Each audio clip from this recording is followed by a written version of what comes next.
guys, today, well I guess like many days for me, is all about racing cars. But today it's not the modern, cutting-edge, state-of-the-art Formula 1 cars that are tearing around Barcelona in pre-season testing. No, for me today, it's all about the old school. I'm off to Race Retro show up at Stoneleigh Park here in the UK after I've worn these two out.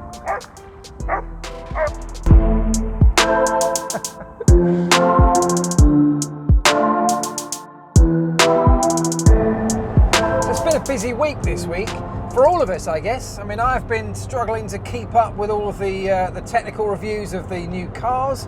I'm sure that you guys must have struggled to keep up with watching all of the content that's been produced, you know, particularly technical content over the course of the last week. And for that reason, you know, no one's got time to watch it all. So for that very reason, I'm super grateful to those of you who chose to watch my content on this channel. I really do appreciate it. It doesn't go unnoticed, so thank you. The cars that I haven't yet managed to do, the Williams, the Racing Point, what else haven't I done yet? The Renault.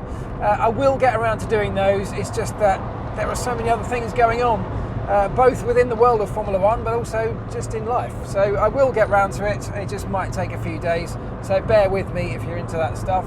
I just wanted to also say that a couple of things that have happened over the course of yesterday and testing. Yesterday, you know, loads of love for my content around that Mercedes innovation around the steering.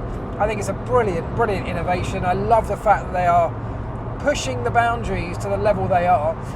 Just as a note, I couldn't show the footage in the video, the explainer video I did yesterday, which lots of people asked for. Couldn't show the footage because I don't have the rights to show it. I'm simply not allowed. And you may have found other people showing it online. They're not allowed. They may have been doing it anyway, but I prefer to stick with the rules and that kind of thing. What else? On that very subject as well, something I don't think I mentioned in the video, is this argument that the Mercedes system could be deemed to be breaking parc fermé rules. If you decide that that system is adjusting the setup of the car, which it is, it's adjusting the toe, can you do that under parc fermé? No, you can't. Now what that would mean is you wouldn't be able to use it during qualifying, because parc fermé is in operation during qualifying, and then it goes right through over Saturday night, right through until the race starts. At the moment the race starts, the cars come out of parc fermé, meaning that you can change tyres in pit stops and change wings and do whatever you want once the race is underway. So on that basis, that if that's the way they see this system, there should be nothing stopping you using it during the race, which of course is potentially where its biggest advantages lie in terms of prolonging tyre life or managing tyre temperatures and those kind of issues. Even maybe saving some kind of fuel, because with less rolling resistance you have essentially less drag, and there will be a very small fuel saving. Lots of people also ask me, how big a gain is this going to give Mercedes? And the answer to that is that the only people who know the answer to that will be Mercedes. There's absolutely no way of knowing, certainly not from the outside. That's what they've all been trying to work out yesterday. What performance advantages does it bring? You know, combine that with the complexity, the added complexity the driver has to then contend with. That's what the test will be all about, weighing up the pros and cons. Clearly their data and their simulations say it's worthwhile doing, or they wouldn't have gone to the lengths they've gone to produce it. And just one final thing on that subject.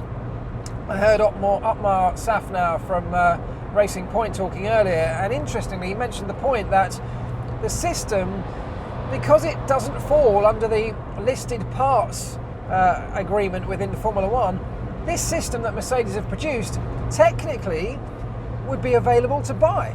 So if you're a Racing Point that already buys and takes a lot of information and intellectual property and components from Mercedes, technically there would be nothing stopping you going to Mercedes and buying that system from them as well.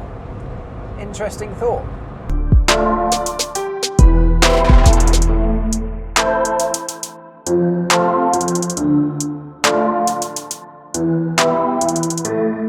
So this is in the little green room, I guess, backstage. In fact, through those curtains literally is the stage. I'm about to go on and just do an interview for half an hour or so, talking about Formula One, and of course I'm sure we'll touch on the Wheeler Dealers Dream Car Show too. But right now, it's time for tea and biscuits.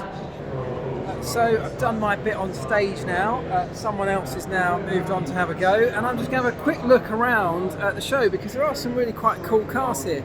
That one, for starters. But over here they have got an old array of old Formula One cars, basically from down the ages. And what's been really fascinating, because I had a quick glance earlier, is just looking at the progression over the years and looking at the different ways that Formula One engineers think. I mean, just look over here, this one's from 1996, Schumacher's old Ferrari. Just look how basic it is. I mean, just look at the barge board. I mean, that is literally a barge board in its most basic form, isn't it? The front wing as well, so simple, so uncomplicated, simply there to try and produce downforce. Of course, modern thinking has moved on so much, and now the front wing's almost more of a flow control device than they are an absolute downforce producing piece of the car. But that thing there is pretty much all about generating some front end downforce. But over this side, if you just step over here, you can see Jensen Button's old BAR. And this is much more in towards the modern era, isn't it? You can even see the detail around things like the floor, the sides of the top body, the engine cover, and how they're trying to produce downforce from so many different areas on the car. I mean, look at the front wing. You can already start to see the front wing end plates just starting to look at dealing with things like tyre wake, that little canard underneath the floor leading edge there. There's no such thing as the high rake concept back then. This was about getting the car as low as possible, and that little fin or that winglet just ahead of the front of the side pod area is about generating as much flow underneath the car as possible, heading towards the diffuser. But they didn't think about that back then, about raising up the back of the car to try and exaggerate the effect of that diffuser. It hadn't entered any engineer's thought process really at that point. So that's what I found really interesting, is looking at all of these and just trying to put myself in the mindset of a Formula One engineer over the years, and how the thinking and how the ethos has all changed, how people look at things differently when one idea sparks another and the whole lot just flows into something, these incredibly complex cars that we see now. I was just referring back to something like this idea that Mercedes dropped yesterday with their adjustable toe by sliding the steering wheel. I wonder if in a few years' time that could be pretty standard. I know that particular technology has been banned in the 2021 regulations by reading those yesterday, but I wonder if now that someone's implanted that seed of thought, just thinking about the fact that we could start playing with geometry around a lap to give the optimum lap time, well, now that that's been implanted up here in the thinking of Formula One engineers, could there be a workaround? Could people start thinking in that way? Could future Formula One cars start incorporating something along those lines? Right, now that my work here is done, I think I'm going to head home to beat the Friday traffic.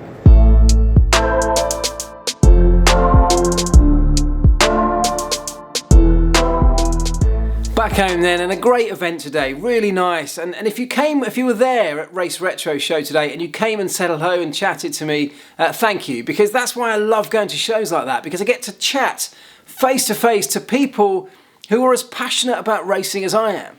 And look, I know I chat to you guys every single day, and I know you're passionate about racing, but we're not face to face. So to go and meet people, you know, up front and personal at these events, I love it because they're so passionate, they're so into their racing, and that enthusiasm, we just kind of feed off each other. It's really interesting chatting to people today about the Mercedes innovation that I was talking about earlier, the steering, the toe adjustment on their car, because lots of people were saying today that things like that have reinvigorated their passion for Formula One engineering. People said to me, we've lost that. You know, we used to get stuff like that all the time back in the day, and we haven't had it for years. Well, what I kept saying to people today was, that's not actually true. You know, we've got innovation happening all the time in Formula One. what happened yesterday with Mercedes, what they unveiled and what we all saw it because it was a very visual change that it was happening on their car. It was a very visual system that was almost impossible for them to hide from prying eyes. But there are things happening on Formula One cars every day of the week, every week of the year, in terms of being innovative, thinking outside the box, and some incredibly creative engineering happening. You know, things like aerodynamics. Aero is a bit of an invisible art, isn't it? We can't see it necessarily. We can see these flick-ups and flaps. We can't really see what's happening. Aerodynamicists, though, they absolutely do see aerodynamics. They do see that airflow passing around the car. They see exactly what's happening, and they're always thinking about new ways of working that airflow.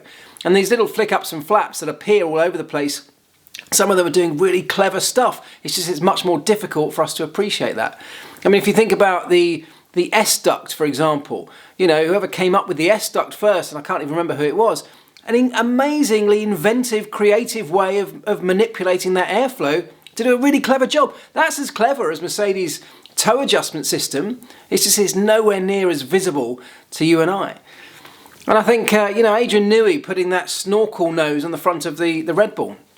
Brilliant outside of the box thinking. A very simple solution to a simple problem. But that's exactly what Mercedes have done with their tweaky front wheels of the car and the movable steering wheel, isn't it? So look, engineering, ingenuity, inventiveness is still and always has been absolutely prevalent in Formula One. Software. You know, some of the crazy stuff that happens with software on Formula One cars would blow your mind. Some of the systems on there are so clever, so advanced, some of them so simple, yet so clever.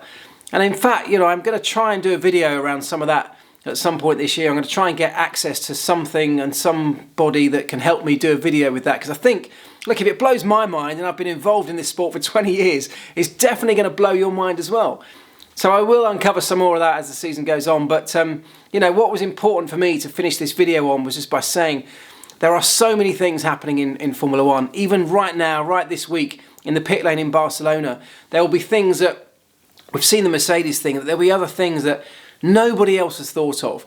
And somebody said to me today, what's the most inventive thing that happened at McLaren whilst you were there that was thinking outside the box?